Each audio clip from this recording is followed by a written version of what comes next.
ереке, сізге өтпей тұрып мынау өлең жолдарына назар салсақ. Кір қожалық, балақ биді бас көрген, бірақ оны елемеймін тіптен мен. Сорлыларды көрген кезде бос көлген, ет жүрегім жүгірмей-ақ ентіккен.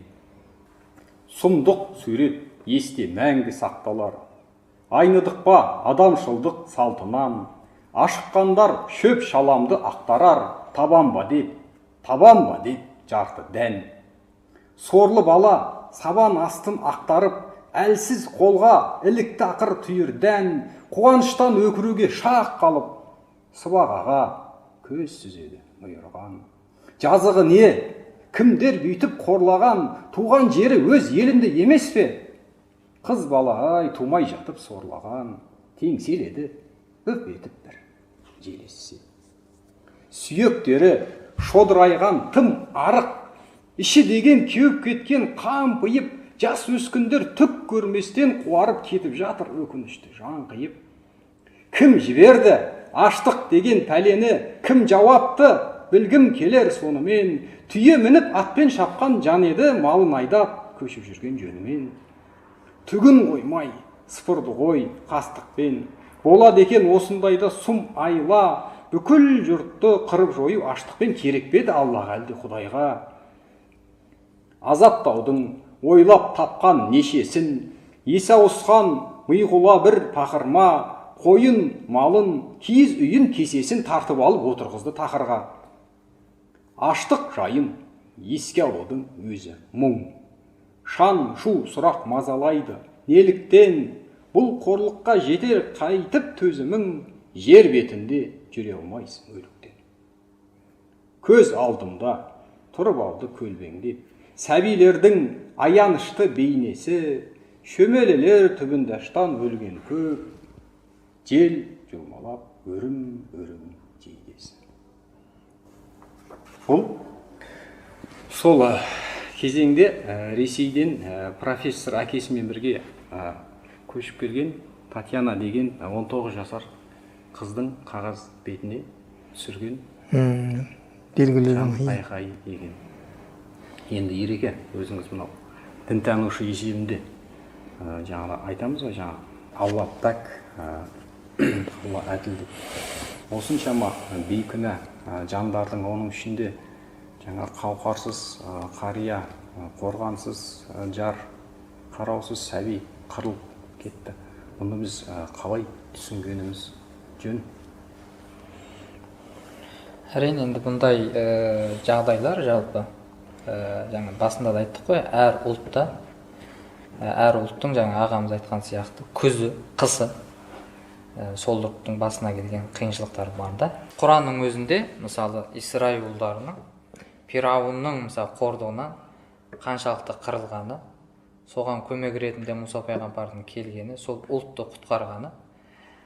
Бұл жерде негізгі адамның несі?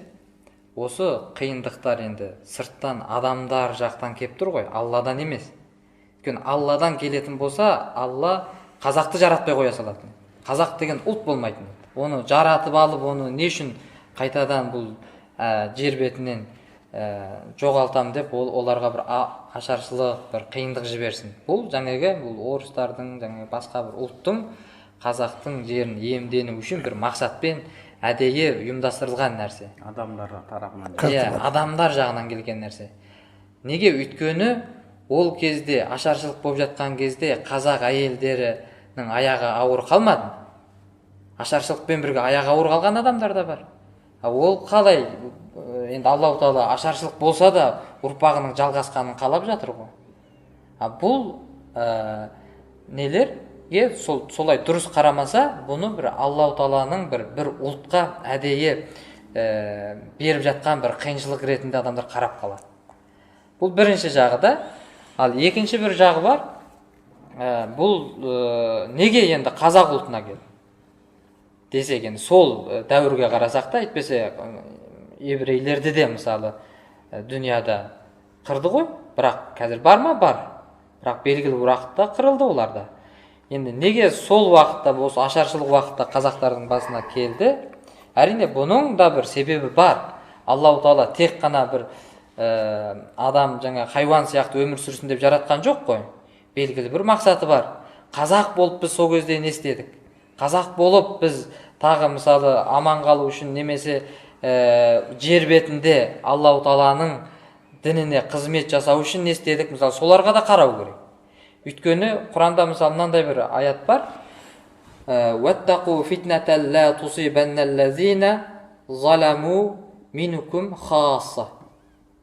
Кейбір күнәдан қашыңдар дейді да. Кейбір фитнадан, кейбір жамандықтан қашыңдар.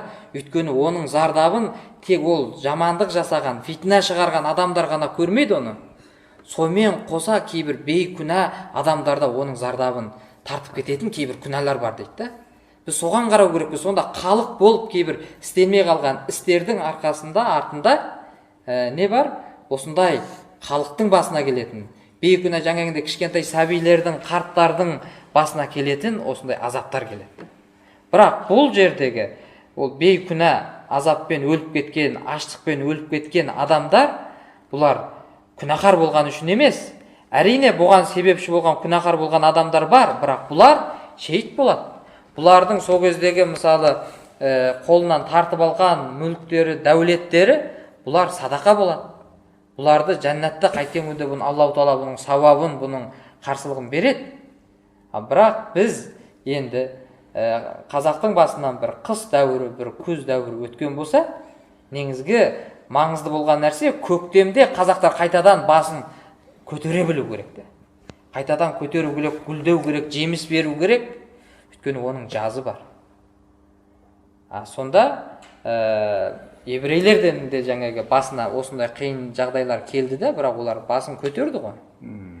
Алланың сүйікті құлы болмаса да олар әрекет еткен үшін, олар белгілі бір жағдайда жаңағы дүниялық нәрсе істеген үшін қазір әлемде аты мысалы жер жарып тұр да. Сондай дәрежеге жетуге де болады. Енді мынау жаңағы ағамыздың Зобалаң кітабында жалпы мынау Сүлеймен Қарақшыда да болсын, мен бұны оқыдым. О кезде де қаһармандар болды, бірақ сан аз болды. Әйтпесе жаңағы Сүлейменнің кеп колхоздағы жаңағы малдарды шығарып, сол жердегі аштықтан қырылайын деп жатқан қазақтарға таратты, бірақ көп ұзамады да, өйткені сан аз. Оны жаңағы мылтықпен келіп соттап жіберді. Жер аударып жіберді мысалы. Сонда негізі ол кезде қазақты басын көтеретін, қазақты аман алып қалатын жаңағы зиялы қауымның аздығы да болды да. Жаңағы ағамыздың айтқан сияқты билердің, молдалардың, байлардың аздығы да болды мысалы. Сондықтан біз қазіргі кезде енді осындай қазіргі кезде қайткен күнде бір халықтың қырылуы немесе басына қиындық келуі ашаршылық емес. Аллаху Тағала мысалы кейбір мемлекеттерде, кейбір ұлттарда өте үлкен жер сілкінісі болады. Мысалы миллиондап қырылып қалады. Ал кейбір жерлерде мысалы цунами да болады. Ол жерде де қырылып қалады. Бірақ сонда кейбір ғалымдар енді осындай жағдайда енді бұл интернетте де бар жалпы сұрақ ретінде, енді бұл жерде кішкентай балалар, бейкүнә адамдардың жазасын не деген кезде ғалымдар не дейді? Халық ретінде кейбір тосқауыл болатын нәрсеге бейғам қарау. Мысалы ақсақал ретінде, халық ретінде бұл болмайды. Бұл неден бас тартайық деген сияқты кейбір тоқтату нелер болып тұру керек та. Ақсақалдар болу керек, жаңағы зиялы қауымы болу керек. Бірақ осының аздығынан жаңағындай жаппай келеді халыққа. Рахмет, Ерболат мырза. Жалпы уақытымыз таяп қалған екен. Сондықтан ортақ сауал болса, енді ары қарай әрекет ету барысында неге қатты мән беруіміз керек? Тарихты жастарға тереңірек оқытып, халқының ата-бабаларының өткен жақсы ұғындыру керек. Себебі тарихсыз халық жоқ. Тарихсыз халық болмайды да ешқандай. Кімнің болса да тарих бар, бірақ бізде сол тарихтың жете оқытылмайтыны кінәлі. Мәселен, қазір қанша тақырып бар, бірақ қазір кітаптан гөрі әлеуметтік желі дейміз, одан кейінгі кино. кино саласын дамыту керек та. Бізде кино дегенде білесің өте кежелеп бір қазір егемендік алған жылдардың ішінде бірде-бір мынау кешегі қазақ хандығынан басқа үлкен анау жау жүрек мың баладан айтсақ басқа бірде-бір жақсы тарихи кино түсірілген жоқ. Бәрібір сахналық көріністермен бір кинолар түсірілді, адамның несіне әсер ете алмайтын. Біз орыстардан үйренсек қой, орыстардан кино түсіру. Орыстың киносында қарасаңыз өмір жүреді, өмір. Біздің киноны қарасаңыз сахна жүреді әшейін. Жасанды сияқты. Ал енді қандай болған күнде де ұлт болу үшін, өзінің намысын ояту үшін, өзінің қалпын, қасиетін сақтау үшін өткен тарихтан сабақ алған ләзім. Әрі білгені жөн. Неге балдар кітап оқымайды деп кінәлай береміз балдарды? Балдар кітап оқытпай жүрген өзіміз. Кітап, мысалға, қазір мынау әлеуметтік желіге сала берсін күніге, кітапханадан ешқандай келді емес біз, мысалға, келіп жатыр балдарымдар, оқитындар бар ішінде. Тарих жайында көп нәрсе айтуға болады. Тек соны іске асыру керек. Әрекет керек. Әрекет керек. Анау пайғамбардың бір әдемі сөзі бар, алғыз, әуелі дұрыс ой дейді. Одан кейін түзік сөз дейді. Қорытындысы да ізгі әрекет дейді. Әрекетке көшу керек та. Берекет. Ерекет. Енді жалпы көп деген халықтың бір қателігі өзінің қолындағы жаңағы құнды нәрсені бағалай білмеу да. Мысалы біздің қазір Қазақстанда топырақ ретінде, жер ретінде біз көп топырақтарымызды, жерімізді бағалай білмейміз.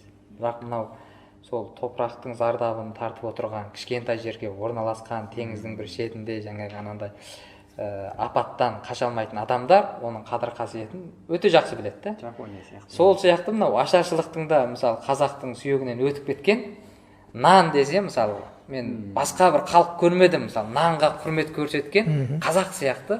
Өйткені біз енді анамыздан көрдік, мысалы нанды кескеннің өзінде пышақпен қоқымын тастамайды. Деп алып соны жеп қояды. Қазіргі кезде бұны кім істейді?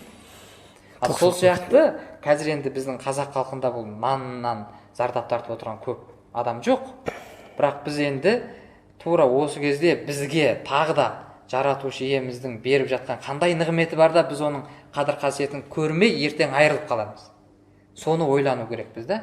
Сол үшін енді сондай нәрсені еске түсіру үшін осындай тарихи кітаптар, мысалы қазіргі кезде бұны жастар оқымаса зобалаңды, аспаннан жаңағы жерге түсе салған сияқты тоқтықтың да қадірін білмейді. Тоқтықтың қадірін білмей жатыр қазір. Тоқтықтың да қадірін білмейді. Сондай жағдайға түсіп қаламыз да.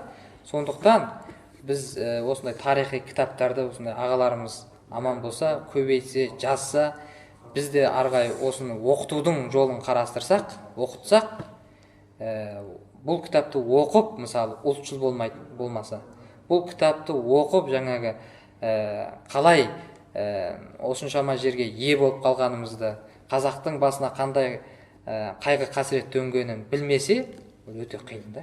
Сол үшін осындай кітаптардың саны көбейсе, жала мен ойлаймын, біздің қазақ ұлтын, қазақ тілін қорғайтын азаматтар көп болады. Дұрыс айтасың. Тарихтың қасіретін оқи отырып, бүгінгі тарихтың қадірін білесің, бүгінгі күннің қадірін білу керек. Ашаршылықты оқи отырып, бүгінгі тоқшылықтың қадірін білу керек. Жастарды соған үйрету керек та. Қанша дегенмен әйтеуір бір тоқшылықтың бір зардабы болады деген, оны естен шығармағанымыз абзал.